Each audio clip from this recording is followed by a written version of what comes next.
Salut à tous et bienvenue sur ma chaîne. Aujourd'hui, on va parler d'un événement qui a secoué l'Europe, une panne d'électricité géante en Espagne et au Portugal, hier le 28 avril 2025. En quelques secondes, des millions de personnes se sont retrouvées dans le noir. Plus de métro, plus d'internet, plus de feux de circulation, plus rien. Le chaos total. Et vous savez quoi? Cette panne, à mon avis, mais je pense à votre avis aussi, c'est un gros signal d'alarme pour notre avenir, surtout avec cette obsession qu'ont nos dirigeants du net zéro, du tout électrique et du tout numérique. Alors aujourd'hui, on va décortiquer ce qui s'est passé, pourquoi c'est inquiétant et surtout pourquoi des solutions toutes simples, comme vous allez voir, pourraient nous sauver la mise si seulement on arrêtait de surréglementer. Merci l'UE. Alors, installez-vous et on plonge dans cette histoire. Alors, imaginez-vous à Madrid ou à Lisbonne hier, vers 12h30. Vous êtes dans le métro, ou peut-être en train de faire vos courses, ou en train de déjeuner, et là, paf, tout s'éteint. Les lumières, les caisses automatiques, votre smartphone qui affiche pas de réseau.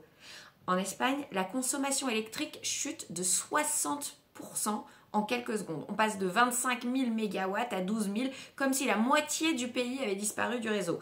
Un truc de fou. Au Portugal, 6,5 millions de foyers sont touchés, donc les métros s'arrêtent, les gens sont coincés dans les tunnels. À l'aéroport de Madrid, évidemment, les vols sont annulés. À Lisbonne, dans certains quartiers, même l'eau courante s'arrête. Les feux de circulation ne marchent plus, les routes sont bloquées, les autorités disent évidemment « restez chez vous », ça nous rappelle un truc. Mais chez vous, en fait, il n'y a pas de frigo, il n'y a pas de Wi-Fi, pas de téléphone, on ne peut même pas appeler ses proches pour voir si tout va bien. Et à Madrid, 286 personnes ont été sorties d'ascenseurs en panne. Donc vous imaginez l'état de ces pauvres gens. Les hôpitaux, heureusement, tournent sur des générateurs, mais imaginez si ça avait duré plus longtemps, en fait, les générateurs, c'est pas jusqu'à l'infini. Et le plus fou, c'est qu'on ne sait toujours pas exactement ce qui s'est passé. Les gestionnaires des réseaux en Espagne et au Portugal parlent d'une possible défaillance technique. Une cyberattaque, ça a été écarté pour l'instant, mais la justice espagnole enquête sur un possible sabotage. Il y a même un faux communiqué apparemment qui aurait circulé disant que c'était une tempête bizarre avec des conditions atmosphériques rares ou très bizarres, mais les météorologues ont confirmé rien d'anormal dans le ciel. Donc à suivre. Bref, on est dans le flou et en fait c'est ça qui fait peur parce que une panne, une seule, et tout s'effondre. Ce qui nous amène évidemment à parler du net zéro, ce grand projet pour éliminer les émissions de carbone. Alors l'idée, c'est évidemment de tout électrifier, nos voitures, nos chauffages, nos usines, fini l'essence, place aux Tesla et aux trottinettes électriques, fini l'argent liquide, tout passe par le smartphone, fini les bureaux, bonjour le télétravail sur Zoom.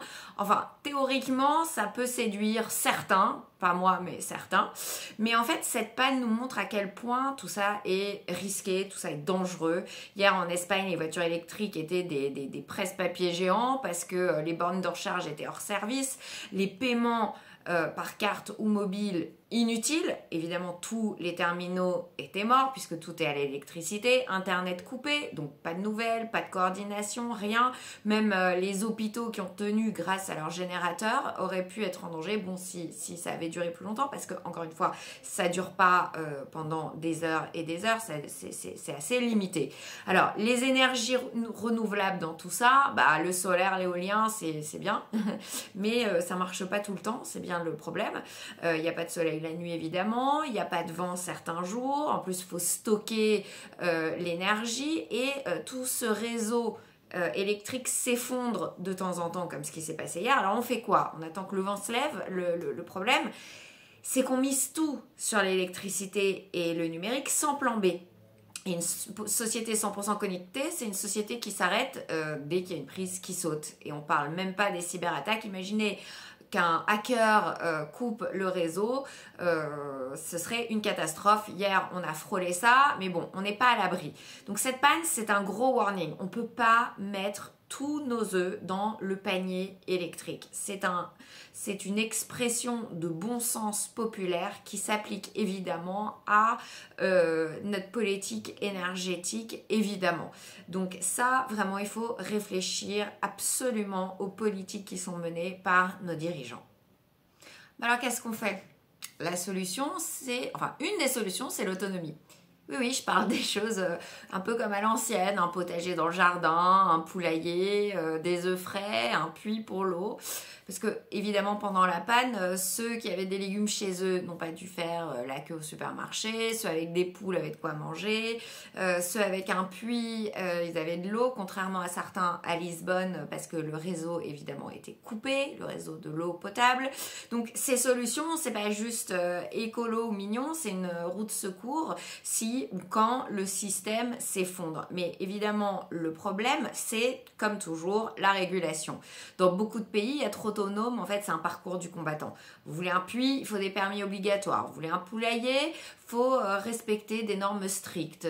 Vous voulez un potager, attention aux règles d'urbanisme. En fait, on nous pousse vers le tout électrique, mais on nous met des bâtons dans les roues dès qu'on veut être un peu indépendant. Alors qu'ils nous disent qu'ils veulent sauver la planète, mais dès qu'on veut faire des solutions écolo, c'est un parcours du combattant. Donc les autorités devraient encourager ces modes de vie plutôt que de les brider, ça n'a pas de sens.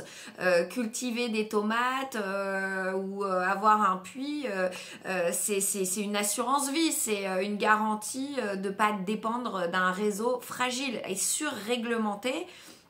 Toutes ces envies et ces initiatives, c'est évidemment de la folie et c'est totalement incohérent avec les politiques qu'ils disent mettre en place.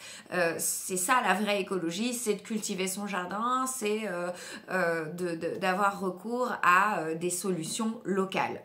Au final, cette panne en Espagne et au Portugal, c'est plus qu'un accident. En fait, c'est un avertissement. On le sait tous.